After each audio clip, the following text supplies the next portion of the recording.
Buenas tardes a todos. Vamos a ver el segundo video de la introducción de hormigón pretensado. Esta sería la parte B.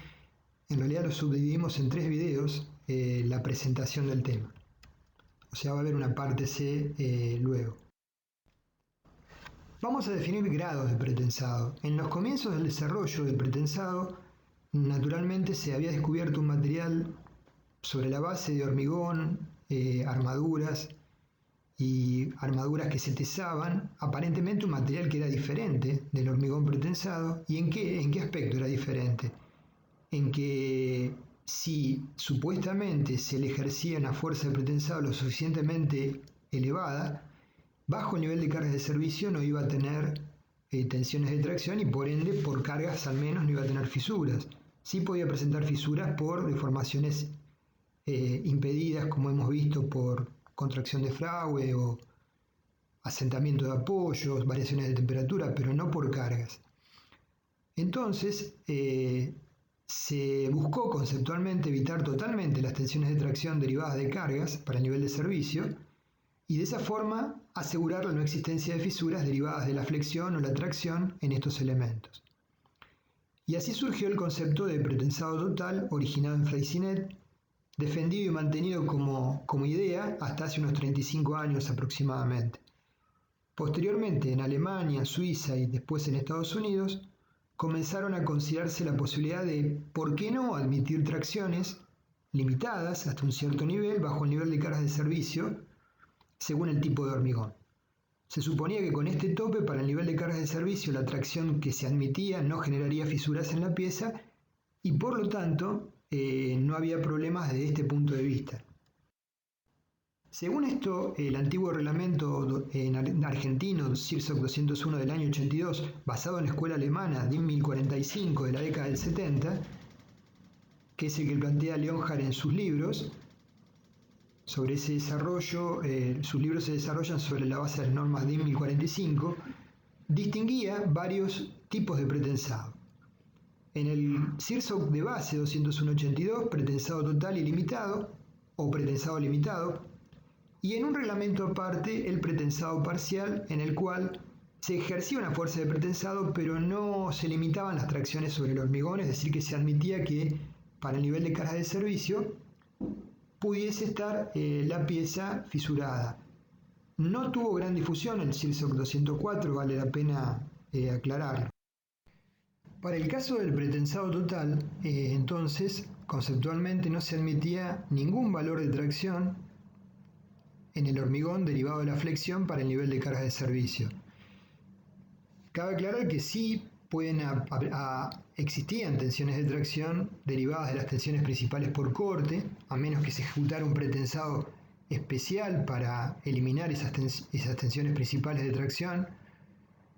E independientemente de esto, la contracción de fragua, los gradientes de temperatura, donde se transfiere fuerzas del acero al hormigón por adherencia, del acero no teso o pretesado, y en la zona de introducción de las fuerzas de pretensado sí iban a existir tracciones, y eso no era viable impedirlas, pero desde el punto de vista conceptual lo que se pretendía era eliminar las tracciones derivadas de la flexión para el nivel de cargas de servicio. El pretensado parcial no presentaba esa limitación, sino que conceptualmente era totalmente distinto, no limitaba las tensiones de tracción para el nivel de cargas de servicio y estaba aceptando entonces que la pieza para el nivel de cargas de servicio podía estar trabajando como una viga de hormigón armado en estado 2, en los lugares donde los momentos eran máximos, en las secciones. Por lo tanto, sí o sí requería el cálculo de armaduras pasivas necesarias para tomar esas tracciones y controlar adecuadamente la fisuración, y requería un análisis de las flechas más riguroso. En la actualidad se considera positivo el reducir la precompresión realizando un pretensado limitado. Por una parte, las deformaciones por fluencia lenta por efecto del pretensado se van a reducir, las eventuales contraflechas o flechas negativas derivadas de la precompresión también van a disminuir, y el agregado de armadura pasiva mejora también el comportamiento de la pieza en rotura y permite un mejor control de fisuras. El concepto del pretensado limitado es el que predomina. Pensemos, por ejemplo, estamos diseñando un puente viga, ¿sí? Un puente, supongamos, de 30 metros de luz simplemente apoyado. Entonces tenemos que definir, tenemos 4 vigas sobre un ancho de 8 metros 30, distanciadas en el orden de 2 metros 50 más o menos cada viga, la fuerza de pretensado a aplicar en cada una de esas vigas. La viga, en la situación final, va a funcionar como una viga placa, porque va a tener armadura que se prolonga dentro de la losa, que se hormigona posteriormente, las vigas se hacen en la playa de premoldeados y se montan sobre las pilas, y ahí se hormigona la losa. Entonces, cuando pasen las cargas va a ser una viga placa. Si se aplica el concepto de pretensado total, entonces para el máximo tren de cargas de diseño del puente, la tracción sobre las fibras inferiores de las vigas en las zonas de máximas solicitaciones para el nivel de carga de servicio tiene que ser 0. Por ende, como solo va a pasar esas máximas cargas por el puente muy pocas veces durante un año, o a lo mejor una vez, la mayor parte del tiempo va a tener una fuerte compresión que va a generar una contraflecha negativa. La pregunta es, si esta máxima carga se presenta escasas veces a lo largo del periodo del ciclo de vida útil del puente, supongamos que un poco más, que cada 2 o 3 meses pasa un tren de cargas que la supera. ¿Cuál es el problema de admitir tracciones hasta un cierto valor? Con lo cual el requerimiento de la fuerza de pretensado a aplicar va a ser menor, los costos de los elementos de anclaje y los gatos de tesado y el acero del teso van a ser menores también. ¿Qué puede pasar eventualmente? Que cuando pase ese tren de cargas particular se genera alguna fisura en la zona de momentos máximos y cuando termina de pasar el tren se cierren y el puente queda en perfecto estado si ha sido adecuadamente diseñado. Y las contraflechas negativas no se acentúen porque no se ha generado una fuerza de pretensado excesiva para el puente en estado vacío, donde solamente actúan las cargas derivadas del peso propio. En el nuevo reglamento 201-2005 se realiza la siguiente clasificación y esta es concordante con el código ASI 318-2005. Clase U, elementos no fisurados, sería el concepto de pretensado total, ¿sí? O algo similar.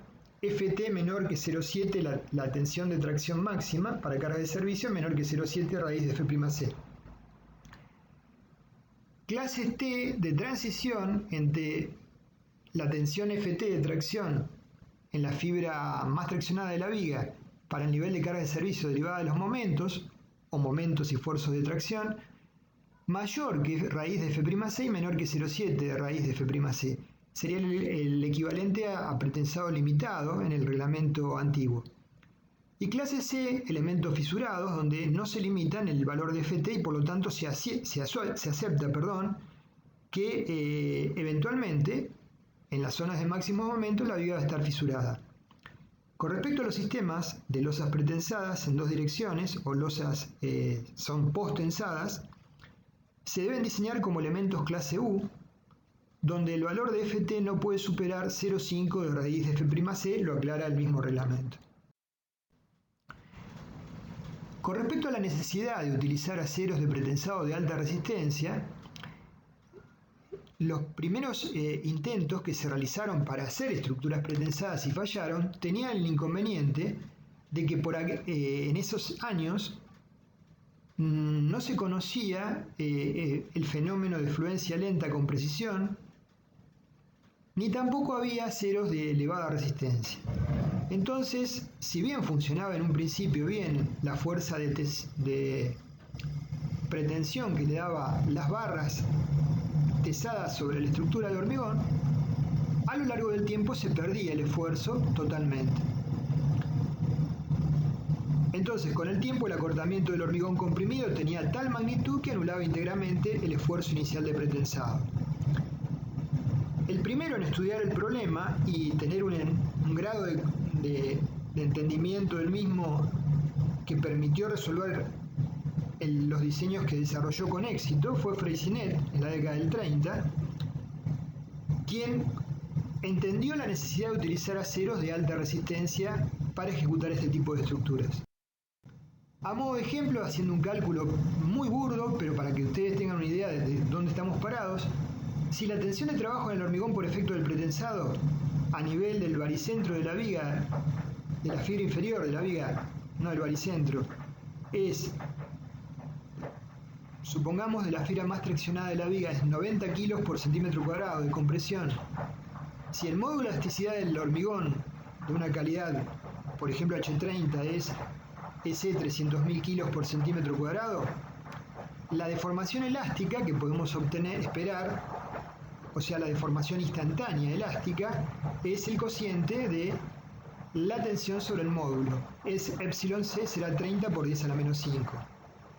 Si estimamos una deformación por contracción de Fraude de 20 por 10 a la menos 5 y la deformación por fluencia lenta del orden de 3 veces la deformación elástica, sumamos y tenemos deformación elástica más deformación por contracción de Fraude más epsilon t, deformación por fluencia lenta, que nos da 1,1 por 10 a la menos 3, la total. Entonces, si hemos trabajado con los aceros que se trabajaban en esa época lisos, con tensiones de fluencia del orden de 2.400 kilos por centímetro cuadrado, y hacemos el cociente de esa tensión sobre el módulo de elasticidad del acero, epsilon s es 1600 sobre 2.100.000, observaremos que el valor es sensiblemente menor al que calculamos en forma tan burda. Eso nos indica que la fuerza de pretensado inicial que le aplicamos con la barra al hormigón, a lo largo del tiempo, por la sumatoria de los fenómenos, básicamente los diferidos, como la contracción y la fluencia, se pierde totalmente. El hormigón se habría deformado más que la elongación previa de la barra de acero teso, perdiendo toda la precompresión. Esta situación cambia sustancialmente con la utilización de los aceros actuales de pretensado con tensiones de fluencia del orden de los 17.000 kilos por centímetro cuadrado. Acá tenemos los gráficos, por ejemplo, de diferentes tipos de acero. Estos son alambres de acero para pretensado de baja relajación BR, APL 1700, diámetro 7 milímetros, folletos del fabricante, 38-48 milímetros cuadrados la sección, la tensión de fluencia 1500 megapascales y la tensión de rotura 1700 megapascales. Y el acero, la curva tensión de formación que nos provee el fabricante para hacer la verificación a rotura. A modo de ejemplo, con la expresión de la curva al pie.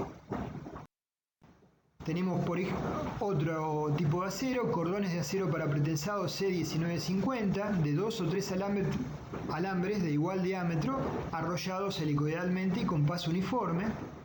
Se denominan C1950, son 3 alambres de 2,25 milímetros, la sección completa es 11,93 milímetros cuadrados, y la carga al 1% del alargamiento total, así se define la tensión de fluencia o carga de fluencia, sería en este caso, la carga que lleva al cordón a una deformación tal que la asociamos con el nivel de fluencia, 19,80 kN, y la que define la rotura, 23,50 kN. Y el diagrama, tensiones de formaciones del fabricante. Tenemos también trenzas para hormigón armado, que son cordones de 2 y 3 alambres relevados de tensión, eso será de baja relajación, arrollados helicoidalmente con paso uniforme. Las definiciones, según la norma IRAM-IAS, donde está la designación del cordón, el tipo de cordón, dos alambres o 3 alambres y el diámetro de los alambres, el área nominal del cordón, la carga al 1% del alargamiento total asociada con la carga del inicio de fluencia y la carga de rotura, y el alargamiento bajo cargas sostenidas en rotura.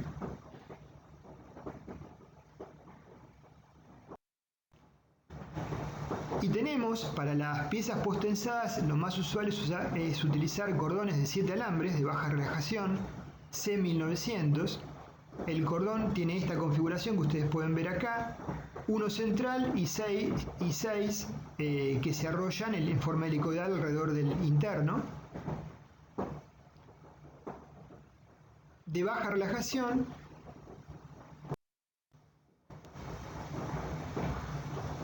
diámetro 15-20 milímetros para este en particular, con un área nominal provisto por el fabricante de 140 milímetros cuadrados. Y lo mismo, la carga se define en forma convencional al 1% de alargamiento, 235 kN, y la carga de rotura 261 kN. Y acá tenemos la gráfica, tensiones en el acero del cordón, deformaciones para el acero para pretensado de baja relajación constituido por 7 alambres, las expresiones correspondientes, y este gráfico lo vamos a utilizar para la verificación a rotura, flexión de las piezas con este tipo de acero. La tabla correspondiente que refleja los valores que vimos anteriormente. Los aceros de baja relajación son los más utilizados en la actualidad porque disminuyen el porciento de pérdidas en forma importante. Los aceros de baja relajación se puede estimar las pérdidas por relajación del orden de un 2 a un 2,5%, cuando los aceros convencionales tenían pérdidas por relajación muy superiores. Con respecto a la necesidad de emplear hormigones de alta resistencia, en general la resistencia de los hormigones de las piezas post-tensadas o pretensadas son mayores F'A a 30 megapascales. ¿Por qué? Porque poseen menor deformación para el nivel de cargas permanentes y permiten optimizar el diseño de las secciones como se requiere perfilarlas.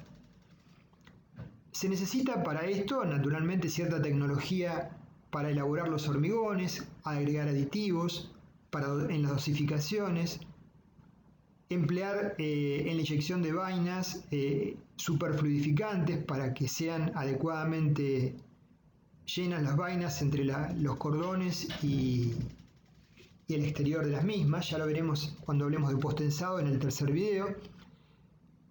Y son requerimientos en general mucho más severos que en las obras de hormigón armado respecto de la posición de la armadura tesa y los recubrimientos de proyecto. El control de calidad de ejecución tiene que ser más estricto que en una obra de hormigón armado. Vamos a hablar a partir de ahora en varias imágenes de cómo es el proceso que conduce a la rotura de una viga post-tensada desde que está en la playa de premoldeados apoyada sobre la playa y le aplicamos la fuerza de post-tensado excéntrica y por lo tanto se genera un momento negativo que genera una contraflecha de la viga, se curva hacia arriba y se despega del encofrado, hasta que comenzamos a aplicarle cargas, llegando al nivel de cargas que generan tracciones, ¿sí? Y luego que generan fisuras y hasta llegar al nivel de falla de la viga, o sea, la rotura de la pieza, pasando por todas las instancias. En este gráfico observamos, vamos a ir detallándolo paso por paso, cada una de las instancias. La zona del servicio, del ámbito de cargas de servicio, está marcada arriba. En ordenadas vemos intensidad de las cargas y en abscisas deformaciones. A la izquierda, deformaciones negativas, o sea, contraflechas de la viga. Y hacia la derecha, deformaciones positivas, o sea, flechas positivas. Asociada con el gráfico de tensiones de cargas deformaciones, tenemos los diagramas tensionales resultantes en la viga para diferentes instancias hasta llegar a la falla.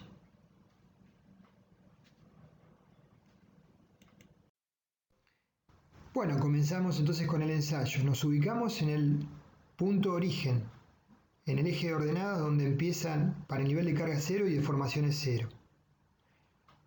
Aplicamos la fuerza de pretensado sobre la pieza excéntrica y nos movemos por la curva desde el origen hacia la izquierda, delta D, hasta llegar al punto que marqué en rojo, donde se empieza a manifestar el efecto del peso propio. Cuando la viga se deforma con curvatura negativa hacia arriba por efecto del pretensado, automáticamente se activa el peso propio de la viga. Entonces, la primera situación es la combinación del peso propio de la viga sobre la playa de premoldeados y la fuerza de pretensado en su valor máximo. Vamos a ver con mucho detalle esto en flexión, pero por ahora, créanme, el diagrama de tensiones que queda en la viga es el de rojo que marqué, con una muy fuerte compresión en las fibras inferiores y eventualmente cierto nivel de tracciones, pero limitado, en las fibras superiores. Solo actúa el peso propio. Transportamos la viga y la colocamos ahora sobre los apoyos donde vamos a ir aplicando cargas. Entonces comenzamos a recorrer a partir de ese punto rojo donde se manifiesta el peso propio la curva ascendente, donde lo que vemos es que las cargas se van incrementando en forma lineal y la contraflecha negativa se va perdiendo, hasta llegar a un punto que se denomina carga balanceada, donde volvemos a cortar con la curva de cargas el eje de ordenadas. Fíjense, moviéndose en horizontal hacia la derecha, que el diagrama tensional es uniforme. Para el nivel de cargas balanceadas, que solamente es anecdótico, esto no es de interés práctico, la viga presentaría un nivel de tensiones uniforme sobre toda la sección. Estamos naturalmente en estado 1, seguimos incrementando las cargas y nos seguimos moviendo a partir del eje de cargas, de ordenadas, de la carga balanceada, hacia arriba. Ya la viga presenta flechas positivas, o sea, perdió la contraflecha negativa y empieza a presentar niveles de flecha delta L positivas. Entonces, asociado con el nivel de cargas balanceadas, tenemos el diagrama de tensional en rojo que vemos, acá está marcado, lo que les decía recién. Todavía estamos naturalmente en el rango usual de cargas de servicio, superior a este es. Entonces podemos seguir aplicando cargas y la pieza todavía, las fibras inferiores que están traccionadas por las cargas, están comprimidas por el efecto del pretensado. Hasta que llegaremos a un punto dado que se denomina decompresión, o sea, donde si nos movemos hacia la derecha, observamos que tenemos un diagrama triangular. Quiere decir que en la fibra inferior de la viga ya no hay compresiones debido a la fuerza de pretensado, se descomprimió totalmente por las cargas exteriores actuantes, se llegó a un nivel de tensiones 0 y máxima tensión en la fibra superior. Este nivel es solo de interés para mencionar que se ha perdido totalmente la fuerza de compresión inicial. Estamos en zona de servicio. Lo marcamos acá en rojo, el nivel, la fuerza de compresión y el diagrama asociado. Todavía estamos en estado 1, la viga no está fisurada en la zona de momentos máximos. Seguimos incrementando las cargas, ya nos movemos por fuera de delta L, hasta que vamos a llegar a un punto que marqué, que enumeré como de fisuración, donde se empiezan a generar, nos movemos entonces ahora hacia la derecha y vemos un diagrama triangular donde ahora aparecen tracciones en la fibra inferior de la viga. Cuando esas tracciones llegan al nivel de FR, la tensión de tracción por flexión que generan las fisuras por flexión en el hormigón, se produce la primera fisura en la zona traccionada para ese nivel de cargas. Entonces pasa la sección del estado 1 al estado 2. Es el fin del estado 1, el punto donde se fisura la viga. Acá está marcado el momento de descompresión, o sea, el momento derivado de la sobrecarga que genera tensiones nulas en la fibra inferior. Ese momento sería importante saberlo si diseñamos hormigón en una pieza en hormigón pretensado total, ¿sí? No debería el momento derivado del peso propio más sobrecargas de uso sin mayorar superar este valor. Por otro lado tenemos el momento crítico de fisuración, MSR, que es un momento importante de definir porque es el que delimita el límite del pasaje del estado 1 al 2. Acá estamos marcando entonces el punto en el cual se genera la instancia previa a la primera fisura en la viga, en rojo, el diagrama asociado, se corresponde con el nivel de cargas que genera la fisuración en la pieza, por flexión. Acá estaríamos en el límite de hormigón pretensado limitado. Es factible que la zona de carga de servicio esté, la zona del nivel de uso en servicio, no supere este valor, las cargas, es lo más habitual, si no ya sería un pretensado parcial.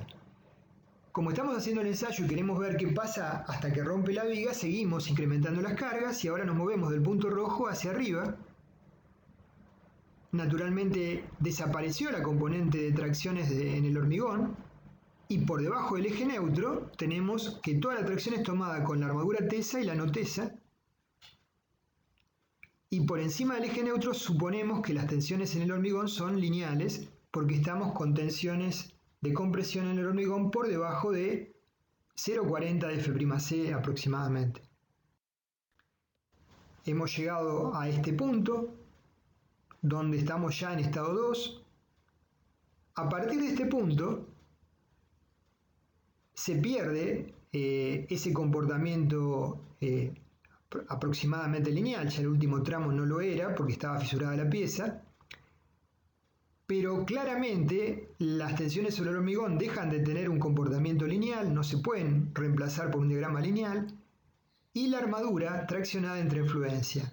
Entonces, si seguimos incrementando las cargas por encima de este valor,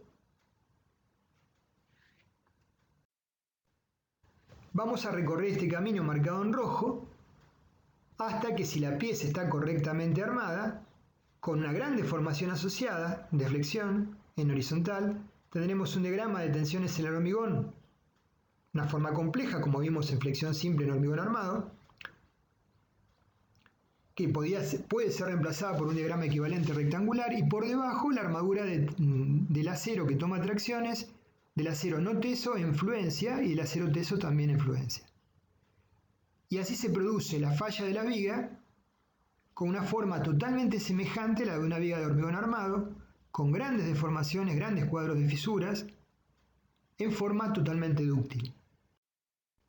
Esta es una foto donde se puede ver una viga ensayada subarmada, postensada, y se ve cabalmente el grado de deformabilidad que tiene, la capacidad de deformación que tiene cuando se aproximan las cargas de rotura. El nivel de cargas de servicio normalmente no supera lo que llamamos estado 2, como se ve en el dibujo. Por encima de ese nivel, naturalmente, se corresponden con un nivel de cargas excepcionales que no está previsto para el uso normal de la pieza. Cuando termina el estado 2, la carga externa se incrementa y la armadura llega a fluencia, entramos en lo que se llama estado 3, como vimos en hormigón armado en flexión, con la armadura tesa y no tesa en fluencia, y se desencadena un proceso gradual de grandes deformaciones, fisuración y rotura. El comportamiento final hasta rotura, entonces, para piezas con pretensado adherente, es totalmente similar al de las vigas de hormigón armado subarmadas. Solo lo que vemos es que se incrementa mucho la extensión de lo que llamamos estado 1, de la viga no fisurada, a costa del estado llamado 2, donde la viga trabaja fisurada, pero con la armadura traccionada no en fluencia, o sea, puede ser un estado asociado con un nivel de carga de servicio. Y el estado final es totalmente compatible con el de una viga de hormigón armado subarmada. Esta es una viga postensada de un puente carretero, un puente arco, sostenido por péndolas. O sea, la viga postensada está sostenida por los tensores del arco de hormigón. Falló, no importa el tipo de falla, lo vamos a ver en puentes, pero lo que ocurrió es que fallaron los tensores. Cuando fallaron los tensores, la viga postensada que estaba soportada en apoyos elásticos en correspondencia con cada uno de esos tensores, se transformó en una viga simplemente apoyada con la luz total. Fíjense la capacidad de deformación que tiene, que se deformó tanto que hasta llegó a apoyar sobre el suelo, y para ese nivel naturalmente se produjo la falla completa del elemento. El arco anteriormente había colapsado y los tensores fallaron por los anclajes, pero lo que nos interesaba, o lo que me interesaba mostrarles a ustedes, es la viga marcada en amarillo posttensada. Fíjense como medida de comparación las personas que están observando el grado de deformación que ha aceptado en la falla. Como clasificación de los tipos de hormigón pretensado tenemos, según el momento de aplicación del esfuerzo de tesado, pretesado, que son normalmente cables rectos y son para elementos de poca potencia, limitadas cargas. Usualmente se usa para elementos viguetas pretensadas, losetas pretensadas o vigas de poca luz. Y posttesado, que es para mayores capacidades y mayores requerimientos. Vamos a hablar de esto en el próximo video con grado de detalle como para que se comprenda cabalmente.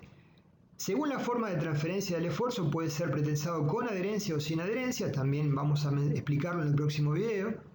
Y según el nivel admitido de tensiones de tracción por flexión bajo el nivel de cargas de servicio, las secciones pueden ser, como ya lo mencionamos, clase U, clase T o clase C. No fisurados, transición o fisurados. De esto vamos a hablar con mucho detalle cuando veamos los videos de flexión y el diseño de elementos pretensados a flexión. Bueno, gracias por su atención. Entonces vamos a terminar la presentación del tema con el próximo video, la parte C. Para aquellos que les interese y les agrade el canal, y si no se han suscrito, nos ayudarían haciéndolo. Gracias.